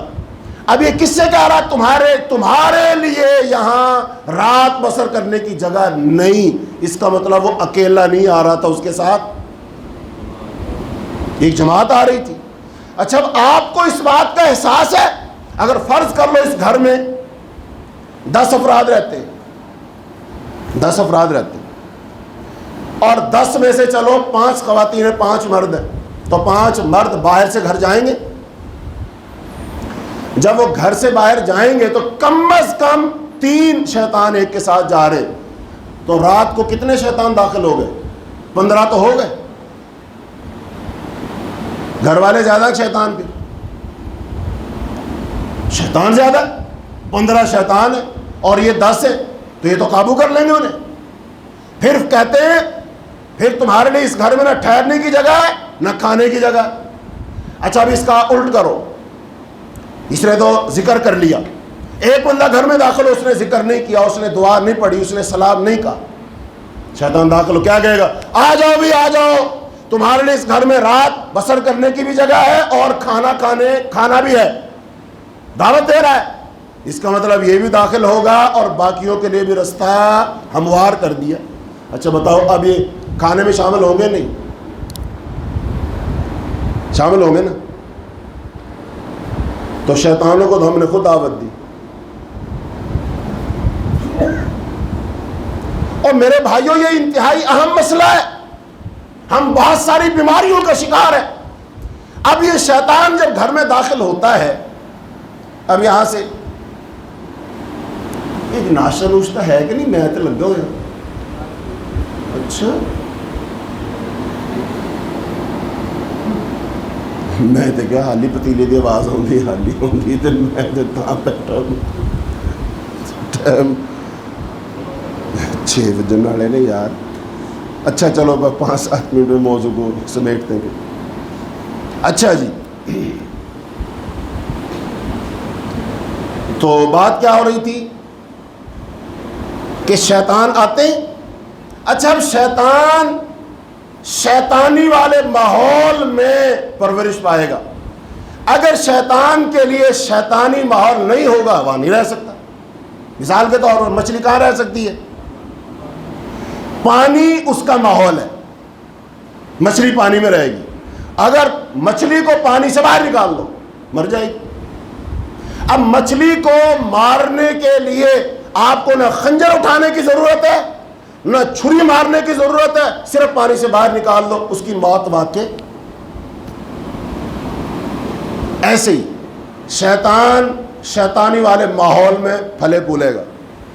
آپ ماحول کو شیطانی ماحول کا اینٹی بنا دو، روحانی بنا دو، ذکر اذکار والا بنا دو، طہارت نیکی والا بنا دو، ذکر اذکار والا، تلاوت والا، نماز والا، استغفار والا۔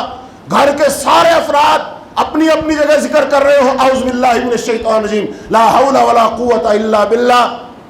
پتہ ہے ماحول کیا بنے گا گھر میں؟ جیسے آپ گھر میں مکھیاں ہوں، مچھر ہوں، مارنے کے لیے وہ لگا دیتے، وہ جلانے کی ٹکی لگا دیتے، یا آپ وہ سپرے کر رہے ہوتے، تو جس طرح سے سپرے آئے گا مکھی مچھر اس طرف بھاگیں گے دوسری طرف، اور اگر اس طرح سے بھی سپرے آ رہا ہو پھر کس طرح بھاگیں گے؟ تیسری طرف۔ اگر اس طرح سے سپرے آ رہا ہو پھر کس طرح بھاگیں گے؟ اگر چاروں طرف سے آ رہا ہو درمیان میں گھیر کے بھاگ دیں گے۔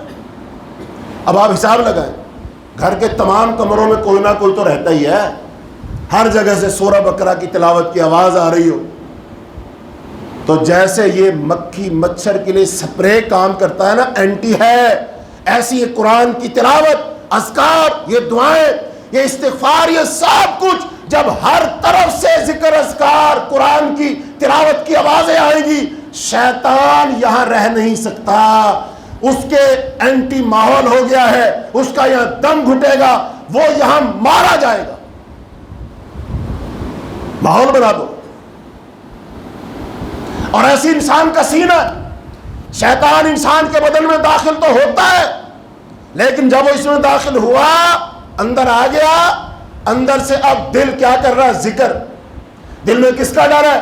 اللہ کا۔ دل میں نیکی ہے، طہارت ہے، پاکی ہے، صفائی ہے، اخلاص ہے، فکر آخرت ہے، اللہ کا ڈر ہے، اس کو مرنا یاد ہے۔ یہ ایسے دل میں، ایسے بدن میں، ایسے سینے میں جب یہ شیطان داخل ہوگا، اللہ کی قسم یہ وہاں سے الٹے پاؤں بھاگے گا، چونکہ اس کے لیے تو ماحول سازگار ہے ہی نہیں۔ لہذا یاد رکھو، نیکی کے لیے بھی ایک ماحول چاہیے خاص جس میں نیکی پروان چڑھے گی، اور برائی کے لیے بھی برائی والا خاص ماحول چاہیے جس میں برائی پروان چڑھے گی۔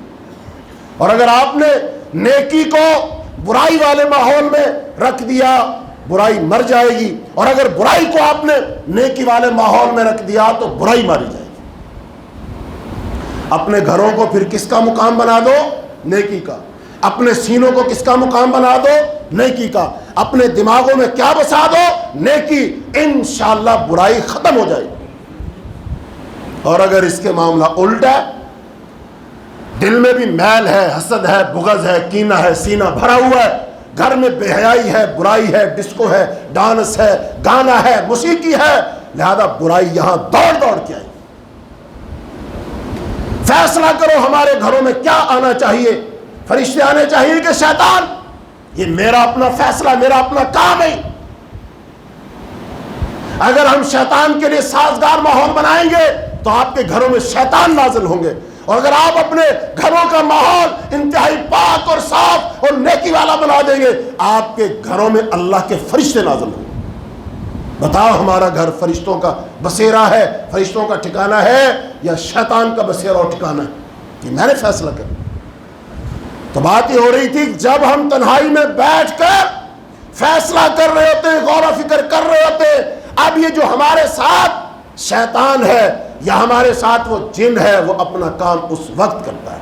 حضرت عبداللہ بن مسعود رضی اللہ تعالیٰ کا قول سن لو جو اس حدیث کی وضاحت کرتا ہے، اور بات ختم کر دیں گے۔ فرمایا حضرت عبداللہ بن مسعود رضی اللہ تعالیٰ عنہ نے، ان للملک لمۃ وان للشیطان لمۃ فلمۃ الملک ایعاد بالخیر وتصدیق بالحق ولمۃ الشیطان ایعاد بالشر وتکذیب بالکذب۔ اور یہ جامع ترمذی کے اندر حضرت عبداللہ بن مسعود رضی اللہ تعالیٰ کا قول موجود ہے، اور حدیث نمبر ہے 2988۔ ترجمہ کیا ہے؟ فرمایا فرشتے کو بھی انسان کے ساتھ ایک قسم کا لگاؤ ہے، اور شیطان کو بھی لگاؤ ہے۔ فرشتے کا لگاؤ تو یہ ہے کہ وہ فرشتہ نیکی کا وعدہ کرتا ہے اور سچ بات کی تصدیق کرتا، یقین دلاتا ہے، اور شیطان کا لگاؤ یہ ہے کہ وہ برائی کا وعدہ دیتا ہے اور حق کو جھٹلاتا ہے۔ اور سمجھ آئی؟ وہ جو ساتھ ایک قرین من الجن و قرین من الشیطان ہے، وہ شیطانوں میں سے جو قرین ہے، وہ کس بات کا حکم دے گا، وہ سزا دلائے گا؟ جھوٹ کا اور حق کے خلاف۔ اب حق یہ تھا میرا وہ بھائی وہ حق پر ہے، تو لہذا مجھے دستبردار ہو جانا چاہیے۔ شواہد موجود ہیں، کسی کو پتا ہو نہ پتا ہو، مجھے پتا ہے میں نے جھوٹا الزام لگایا، میں نے جھوٹا مقدمہ کروایا، وہ بندہ صحیح ہے، میں غلط ہوں، یہ بات میں جانتا ہوں۔ بھلے میں نے سب سے مہنگا وکیل، تکڑا وکیل کر کے، بڑا شاطر مکار وکیل، میں نے اس کو پیسے دیے، کہا مقدمے کو پلٹ دو، اور اس نے جھوٹی سچی باتیں ادھر ادھر سے بنا کے، جھوٹے گواہ بنا کر مقدمہ تکڑا کر دیا، اور وہ ہرا رہا ہے۔ اس وقت آپ کو وہ جو جن ہے نا، وہ وسوسہ دلا رہا ہوتا ہے، کہتا تکذیب کر، شر، برائی، حق کو جھٹلا رہا ہے، حق وہ ہے، تو ناحق ہے، کہہ رہا نہیں میں حق ہوں، وہ ناحق ہے۔ یہ ہے شیطان کا کمال۔ اچھا، ان باتوں کو ہم میں سے کتنے لوگ سوچتے ہیں ٹھنڈے دل کے ساتھ، جذباتی ہو کر؟ نعرہ مت لگاؤ۔ کتنے لوگ سوچتے ہیں؟ کوئی بھی آپ فیصلہ کرنے لگے، معاملات ہو جاتے ہیں، ہم انسان ہیں نا، معاملات ہوتے ہیں، غصے والے معاملات بھی ہوتے ہیں، خوشی والے معاملات بھی ہوتے ہیں، بری خبریں بھی ہوتے ہیں، ہمارے جذبات بھی بڑھتے ہیں، سب کچھ ہوتا ہے۔ لیکن جب میں جس بھی حالت میں ہوں، کوئی نہ کوئی قدم تو اٹھاتا ہوں۔ خوشی میں ہوں تو پھر بھی قدم اٹھاتا ہوں، چلو جی آج خوشی والی بات ہے، بیٹا بیٹی پاس ہو گیا ہے، اللہ نے پوتا پوتی دیا ہے، کاروبار کی ڈیل چل رہی تھی، آج فائنل ہو گئی ہے، کروڑوں روپے کا فائدہ ہو رہا ہے۔ خوشی میں آ کر ہم کیا کہتے ہیں؟ چلو بھی بتاؤ پھر آج کیا کرنا ہے۔ خوشی کا اظہار ہوگا، مطالبہ کریں گے بچے کہ بابا جی پھر فلم دیکھنے چلیں سینما میں، چونکہ ابا آج خوش ہے، چونکہ کروڑوں روپے کا فائدہ ہوا ہے، آج جو کچھ مرضی منوا لو۔ اس خوشی میں بتاؤ اللہ کی نافرمانی والا فیصلہ کریں کہ فرما برداری والا؟ شیطان لگائے گا چوکا، بچوں کو تیار کر دے گا، آپ کہیں گے چلو یار آگے پیچھے تو بچوں کی بات نہیں مانتا، چلو بچوں کو خوش کر ہی دیتے۔ اب ان بچوں کے منہ سے کون بول رہا تھا؟ شیطان، تو نے سمجھا ہی نہیں۔ اور پھر بچے بعد میں جذباتی ہو کر کہہ دیتے، گھر میں سے مثال لیتے، تایا ابو جو ہے، چچا جو ہے، وہ تو اپنے بچوں کو لے کر جاتے ہیں، یہ دکھاتے ہیں، وہ دکھاتے ہیں، ہمارا ابو لے جاتا نہیں، بڑے جذباتی ہو کر رو کر۔ اچھا، بچوں کی آنکھوں سے آنسو گرے ٹپ ٹپ، دل تو بڑا نرم ہوتا ہے، کہتا ہے چلو یار کوئی مسئلہ چل دیتے. یا پھر بندہ کہتا ہے پتر میں تے جانا نہیں، میں تو چونکہ مسیتے جاننا ہوں، میں نے تو وعدہ کیا ہو، اے پیسے لو تسی چلے جا. آسان حل نکال لیا، آسان حل. تو شیطان کہتا ہے اگر چلو تو نے 100% برائی نہیں کرنی نہ کر، چلو 95% ہی کر. یہ شیطان کا دھوکہ ہے. شیطان تو گھر کا ذمہ دار ہے کہ نہیں؟ اور سربراہ کون ہے؟ تو. پیسہ کس کا لگ رہا؟ تیرا. ان کے لیے رستہ ہموار کام کر رہا ہے تو. لہذا جب تو ان کو اجازت دے رہا ہے اور اجازت دے کر خوش ہو رہا ہے اور ان کو پیسے دے رہا ہے اور اس گناہ میں تو بڑا مجرم ہے باوجود نہ جانے کے. حدیث میں کیا آتا ہے؟ اگر طاقت ہو تو برائی کو ہاتھ سے روک. ہاتھ سے روکنے کی طاقت نہیں ہے تو زبان سے روک. اگر زبان سے بھی نہیں روکتا تو دل میں برا جان. اور اگر برائی کو دیکھ کر تو یہ تینوں کام نہیں کرتا، سٹیپ نہیں اٹھاتا، فرمایا لیسا من ورائہ حبۃ خردل من الایمان. پھر سمجھ لے اگر تو تینوں میں سے کوئی ری ایکشن بھی نہیں دیتا تو تیرے دل میں رائی کے دانے کے برابر بھی ایمان نہیں ہے. میرے عزیزو، حدیث میں آتا ہے جب بندہ برائی کرتا ہے نا، زانی جب زنا کرتا اس کا ایمان اس سے نکل جاتا ہے. حدیث میں آتا ہے وہ جیسے چھتری انسان نے تانی ہوتی ہے نا دھوپ سے بارش سے بچنے کے لیے، جو چھتری اوپر ہے تو اس کا ایمان اس سے نکل کر ایسے چھتری کی مانند اوپر چلا جاتا ہے. اس کا مطلب جس وقت انسان زانی زنا کر رہا ہے، چور چوری کر رہا ہے، اس وقت اس کا ایمان اس سے نکلا ہوا ہے. تو بعض محدثین نے لکھا ہے اگر عین اس وقت اس کو موت آ گئی، جو چوری کر رہا ہے فائر مار دی، تو جو موت آئی ہے، گولی لگی ہے، اس وقت اس کا ایمان تو نکلا ہوا تھا، ایمان تو اس میں تھا نہیں، تو وہ اس کو ایمان کی حالت میں موت ہی نہیں ہے. انتہائی حساس مسئلہ ہے. اس کا مطلب جب تو اپنی اولاد کو پیسے دے رہا ہے، رستہ ہموار کر رہا ہے، ان کو خوش کر رہا ہے اور ان کو جاتا ہوا دیکھ کے خوش ہو رہا ہے کہ میرے بچے برائی کرنے جا رہے ہیں، وہ دیکھنے جا رہے ہیں، ناچ ڈانس پارٹی میں جا رہے ہیں، اس کا مطلب تو برائی پر تجھے ناراض ہونا چاہیے تھا، تجھے ہاتھ سے روکنا چاہیے تھا، تو الٹا خوش ہو رہا ہے. یہ کس بات کی علامت ہے؟ یہ آسان معاملے نہیں ہے. شیطان نے ہمیں اتنا جکڑا ہوا ہے، ہم سے برائیاں بھی کرواتا ہے اور ہمیں مطمئن بھی رکھتا ہے. یہی وہ دھوکہ ہے، یہی وہ فریب ہے جس کا ذکر میں نے ابتدا میں کیا تھا کہ انسان کو شیطان غافل کر دیتا ہے، انسان کو برائی نظر نہیں آتی. یہ شیطانی وسوسہ ہے. تو اس لیے میرے عزیزو، اب شیطان کس کس چیز کا وسوسہ دلاتا ہے؟ نبی صلی اللہ علیہ وسلم فرمایا فلا یأمرنی الا بالخیر. وہ مجھے حکم نہیں دیتا سوائے نیکی کی. یہاں سے حدیث پر غور کیا کرو، باتیں سمجھ آتی ہیں. یہاں سے کیا ثابت ہوا؟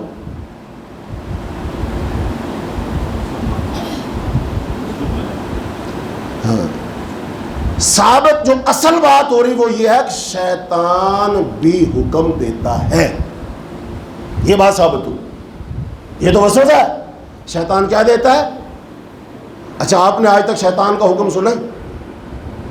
سپیکر لگا کے تھوڑی کہے گا. اس کا حکم دینا کیسے ہے؟ وسوسے سے حکم دیتا ہے. شیطان کیا دیتا ہے؟ حکم. اور اس کا حکم کیسے؟ لاؤڈلی نہیں آئے گا. وہ چپ کر کے بات کہاں ڈالتا ہے؟ دل میں. اور جو بندہ کہتا ہے دل میں جو بات آ گئی، اور دل میں باتیں آتی ہیں نا، سارے خیالات ہی دل میں آتے ہیں، ساری باتیں مزینی دل میں ہوتی.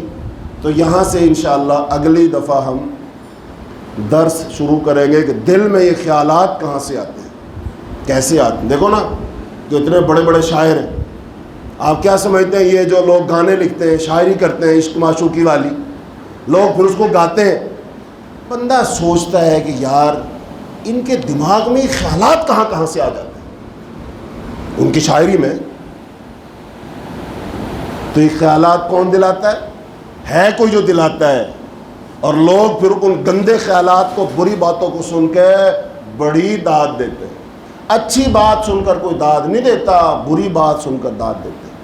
ایک دفعہ میں ایک مجلس میں تھا، وہاں پر نا شاعر آئے، نوجوان نسل بیٹھی ہوئی تھی، آپ کی کالجز یونیورسٹیوں کے لوگ بیٹھے تھے.